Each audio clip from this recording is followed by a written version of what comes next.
Hey everybody, welcome to Chapter 7, Principles of Motivating Followers. This is really meant to be an overview of these concepts and not a full, there's full courses on sort of the psychology behind motivating people to follow in certain ways and in the ways that you desire. So recognize that. Like, we're not going to become experts in this one chapter, but we're going to learn some of the basic concepts and theory behind motivating people. So I left this in the slide bank just because I thought it was interesting. Um, so this is an Ernst & Young survey. They put it out there and said, I view my work as a career, not just as a job. And then they asked different groups of people. And so you can see which groups of people were more prone to agree to this. So working men without children, interestingly, was the lowest. And that could just mean that we don't know why, but working men maybe without children just see working as a means to an end and not as something meaningful to them. And the people who were most likely to answer this in the affirmative was working fathers. And then working mothers were the second least likely to agree to this, and then working women without children. So interesting thing there, right? If you look at that and you see the children as I guess the common factor, it doesn't produce common results. So for men, having children is more likely to help them think of their job as a career, uh, and for women, it's less likely to. So there's an interesting thing, and you can maybe, I just thought it was interesting to ponder what that means about us culturally and otherwise. So why do we behave the way we behave, right? It's an interesting question that we can answer on this sort of micro level about ourselves. Why do I do what I do? But we can also consider that on a broad macro scale, like societally, why do we do the things that we do? So here's some things that psychologists have learned about why humans behave the way they do. First, we have personality, which is just, you know what personality is. It's unique to each individual. If any of you are parents, you see that in your own children. Here they are raised in the same home by the same parents, but they can be very different individuals. Um, there's physiological factors, and then early childhood influences, right? Ways we were disciplined, way we were trained, people who were shown affection in one way or read to more or whatever, those impact our behavior. And then our environmental things, such as our cultural values, our religious background. And again, something that we have to try to do is recognize as supervisors that not everybody was raised the same way we were, whatever that means, right? And so we have to understand people better and recognize that not always will people come at things the same way. But we also shouldn't assume that just because someone wasn't raised the way we were, they're going to be radically different. We just need to get to know individuals and learn how to deal with their needs. Other things that impact how people behave. This has a positive mental attitude. I think just a mental attitude, right? Some people have positive, some people have negative, and those are going to impact the way they respond to things. Reciprocity, the idea that we tend to, when people are nice to us, we tend to be nice back to them. When people are nasty to us, we tend to be nasty back to them. Of course, we try to not be nasty, but it's harder to be nice to people who are mean. And so that's the idea of reciprocity. And then emotional contagion, the idea that attitudes tend to be shared, right? When you have people that are grumpy, it tends to bleed over and other people become grumpy, etc. Anyway, so these are all these ideas of things that impact how people behave. And of course, different people are impacted even differently by each of these. Sometimes it becomes overwhelming for some people, and other people, maybe it affects them a little. So motivation is what it sounds like. It's what drives us. And so understanding motivation, again, this is psychology type stuff. And again, none of it perfectly applies to all people every time. Recognize what motivates you isn't always exactly what motivates someone else, but also recognize that generally motivation is fairly predictable, right? Most of us want to have a happier life. We want to have more money. We want to have more freedom. We just don't always agree on how we get there. So probably some of you have heard of Abraham Maslow and his theory of the hierarchy of needs, the idea that we have different needs that we're trying to fulfill. And his theory was, in essence, that we prioritize those, and that there's lower order needs that sort of have to be satisfied before higher order needs become motivating. There's some disagreement in modern psychology and philosophy now about this being so absolute as it kind of has been taught for years, but I think it's still worth looking at. So the first need is what Maslow called physiological needs or biological needs, things like food, shelter, recreation. The way to think about this is I'm the youngest child in my family, and sometimes my big brother would just decide to hold my head underwater at my grandma's swimming pool. Maybe you never had a big brother, but he'd hold me underwater.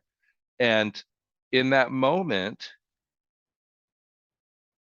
it didn't matter, what I wanted to be, like my dreams of what I wanted to be when I grew up. It didn't matter even what was for dinner or if I was going to have enough food later. It didn't matter if my brother was going to beat me up. In that moment, when my head was held underwater, I would do anything to get my head back above water, right? Including biting, kicking, pinching, hurting, whatever it took. I was struggling to get air. And so I think that's a good example of sort of what motivates us and how these needs can sort of overwhelm other things. When you're not getting enough air, suddenly nothing else matters but getting air. If you're getting enough air, then things like, am I going to get enough food? Am I hot? Am I cold? Those things sort of block out things. If we're comfortable and we have enough food, and our life is pretty decent, then we start to see toward our safety and security. So after biological needs is safety or security needs, right? Protecting against uncertainties. Maybe I want to start having, a savings so that I can be prepared for my future. Or maybe I want to make sure I'm safe on my walk to school. So I find ways to do that. So here, I don't know why they did it as a stair step, but that's how the authors chose to do this. You can see at the top is the biological or physiological needs, and then safety, and then social belongingness and being loved, right? We start to seek social interactions with other people. It's hard to do that when we don't have basic things met. After social, self-esteem. How do I feel about myself? Cognitive. I start to want to learn and be curious about learning things around me. Aesthetic, beauty and balance, right? It's hard to ever really get interested in poetry or painting if we don't have basic needs met. Then self-fulfillment and achievement. And finally, transcendence. We want to serve others, make the world a better place, right? And so here these things fall in a hierarchy because in essence, Maslow says it's hard to focus on the higher order things until you've met the lower order things. That being said, there is some argument about things like aesthetic and self-fulfillment and transcendence, if those things can't all be sort of interplaying and happening all together. Like we might still seek to serve others when we haven't fully reached self-fulfillment. It's not like, and what does it even mean to fully reach it, right? And so anyway, we can debate those, but we don't really need to debate them. Just recognize that a lot of these things are what drive us. And it's our desires to fulfill these lower order needs and move on to fulfilling higher order needs.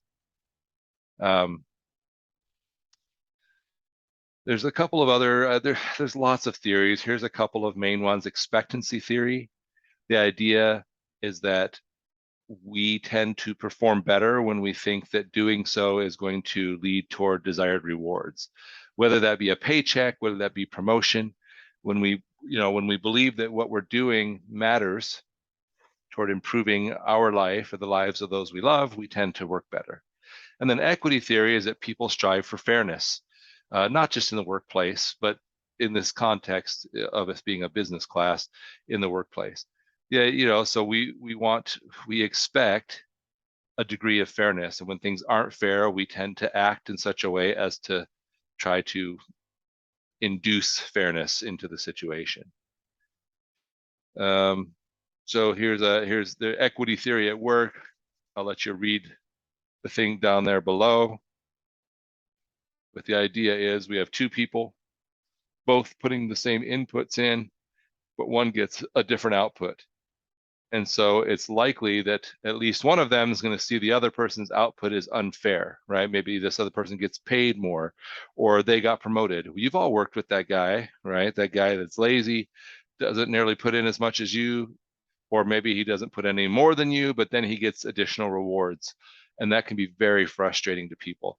And so people tend to seek toward changing the situation so that it's equal. There's a couple ways people do that, right? First, some people, when they perceive another person's getting more rewards than they are for the same amount of work, they'll fix the situation by reducing the amount of work they do. They'll say, okay, then if I'm not going to get recognized or paid or whatever, then I'm not going to do as much. Other people will try to bring down the other guy, right? By saying, look, he doesn't do anything, and bringing attention to that, or even sabotaging the other person. Other people will try to just draw attention to the fact that they're being under rewarded, and try to maybe get a raise or something like that. And so as a supervisor, when you see this behavior, either someone doing less, or someone who's trying to draw attention, or someone who's trying to sabotage a coworker, try not to react too harshly until you understand what's happening. It's possible that we just have equity theory at work in play, and maybe there's something to address, and maybe there's not. I mean, sometimes you do just have to say, look, I know you feel this way, but your behavior is inappropriate. But other times there might be truth to it. And like I always say, if you can do something about it, do it. And if you can't, explain the limitations of what you can and can't do. That's part of communicating as a leader. All right. So practical suggestions, right? We have all these theories, and we could study these theories forever. And I think they're interesting. There's a lot of great books on them. But some practical suggestions. Sometimes you'll have employees who believe the organization owes them, and I don't disagree with that. The organization does owe you, right? They owe you what they said. So if my organization contracted with me a certain pay for a certain job, and I do that job, then they owe me that pay, right? So I know a lot of times as a supervisor, I'm reminding people, think of all the good things that the business is doing for us too, right? It's meeting its requirements, what it said it would give to us. Just helping people recognize that, yeah, the business does owe you, and the business is in fact, the organization owes you and is in fact giving you what it owes you, and maybe sometimes even more. If it's not, then we have an issue where we do something about it if we can, and if we can't, we make that clear. Herzberg's theory, which we didn't talk about at length, but you'll read about in the text. That's just that we should try to motivate or to strategically try to motivate people. So what can we do to sort of see where people are on Maslow's hierarchy, and then sort of how can we help the job help people with those needs? That's, if you think about jobs where you've been happiest, it's probably not just giving you money, but it's also giving you opportunities to grow. Some people want to be in management, so giving them a chance to lead, even on a small scale, can really help them feel better about working there. Other people, maybe they don't want to lead, but they have a special project that they really are interested in. Giving them opportunities to work on those projects can be meaningful. And finally, under equity theory, we should be looking for signs of things that are unfair and addressing them. If we're hearing concerns from employees about things that are unfair, we should be addressing them and communicating what we're doing to address them. At the very least, communicating what we can and can't do. We mentioned theory X and theory Y in an earlier chapter. Remember that theory X is just this, these are kind of like like two opposite ends of the spectrum, sort of extreme ways of thinking um, about employees. And under theory X, the idea is that employees are lazy, or at the very least, they dislike work and they will dodge responsibility as much as possible and almost have to be, the term in the slide here is coerced, forced into doing their work. And under theory Y, it's like the exact opposite. We assume that people enjoy their job, that they seek responsibility, and can be led and left kind of to do that on their own. The truth of the matter is probably somewhere in the middle, right? Recognize that there are advantages and limitations to both. So under theory X, some jobs, really, it is easier just to like stay on top of people and get them to do the job. This is especially when you have employees that aren't super independent. Say if you're supervising a bunch of young teenagers, and they need some degree of micromanagement, right? They need some degree of someone telling them, here's what I need you to do. The downside, of course, is they don't grow when you're all over them and telling them what to do every time. And so sometimes you want to be able to, give them opportunities to grow. And then with theory Y, it can be awesome because really it does like growth, and it's really great for people who are mature and capable. But then the hard thing about it is you've got to, this says can be time consuming, but I think the hardest thing is things won't always be done the way you want them to. Why? Because you're trusting people to do it. And so then either they'll fail you or they'll just approach it differently, and you have to be prepared for that as a manager. And so this is a very quick sort of review of this chapter and of a much broader concept of what motivates people and how to manage people through those motivations. I hope it's interesting, and I hope your reading in the chapter is also interesting and valuable to you. And I hope you have a great week.